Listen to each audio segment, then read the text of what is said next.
Bogor. Inilah sebuah kota buatan Belanda, selatan Jakarta. Kota yang semula difungsikan sebagai kota peristirahatan. Istana Bogor, salah satu landmark kota ini yang hadir di Jalan Juanda. Satu di antara 6 istana yang dimiliki pemerintah Republik Indonesia. Untuk mencapai istana ini cukup mudah. Dari Jakarta, Anda cukup naik kereta rel listrik sampai stasiun Bogor, dan kemudian dilanjutkan dengan 5-7 menit berjalan kaki.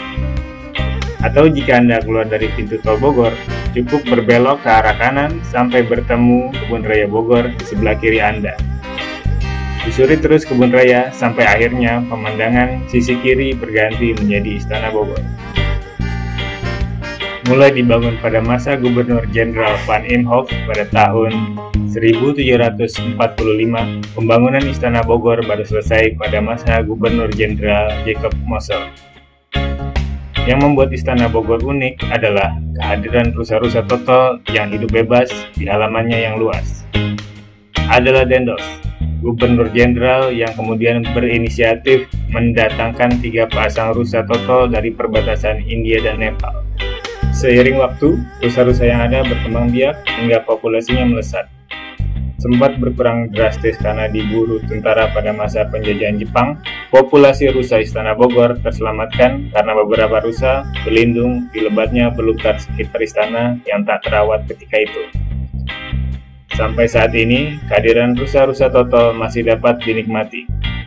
Dari luar pagar istana, kita dapat menyaksikan ratusan rusa total yang sedang merumput atau sekedar berteduh di bawah rindangnya pohon. Tidak hanya sampai di situ, kita pun bisa berinteraksi dengan rusa-rusa ini dengan cara memberi makan rusa dari balik pagar. Tidak perlu bingung mencari makanan untuk rusa-rusa itu. Di sepanjang trotoar istana, terutama di akhir pekan dan hari libur, banyak pedagang sayuran seperti ismi menjajakan wortel dan kangkung untuk diberikan kepada rusa. Saya udah 5 tahun. Ya, tapi Sabtu Minggu aja jualannya.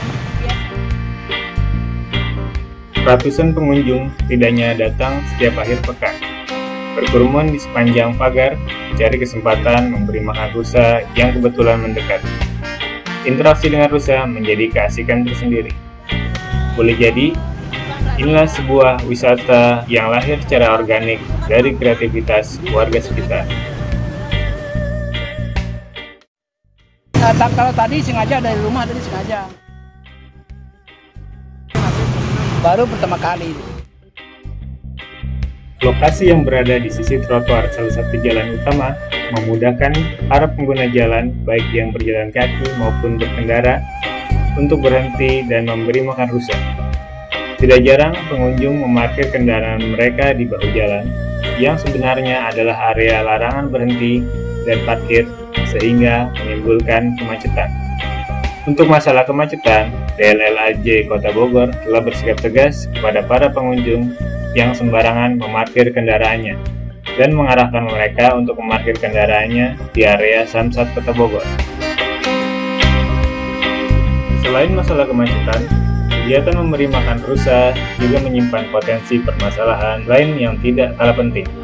Tentang kegiatan memberi makan rusa, sampai saat ini tidak ada pernyataan resmi dari istana. Meskipun demikian, kegiatan ini bukan tanpa resiko. Kesadaran warga yang rendah akan kebersihan dapat menjadi ancaman bagi kesehatan rusa-rusa istana. Karena tidak jarang ditemukan sampah plastik sisa jajanan para pengunjung di bagian dalam istana yang sangat mungkin termakan oleh rusa-rusa tersebut. Untuk mengatasi sampah sisa jajanan para pengunjung tadi, idealnya disediakan pengawas kebersihan yang bertugas mengawasi dan memastikan kebersihan area sekitar pagar istana. Itulah sedikit gambaran tentang kegiatan memberi makan rusa Istana Bogor. Kegiatan di ruang terbuka publik yang lahir secara organik dari inisiatif warga sekitar. Tanpa adanya kegiatan memberi makan rusa Istana Bogor tadi, rasanya hubungan antar warga dan Istana Bogor akan sangat dingin.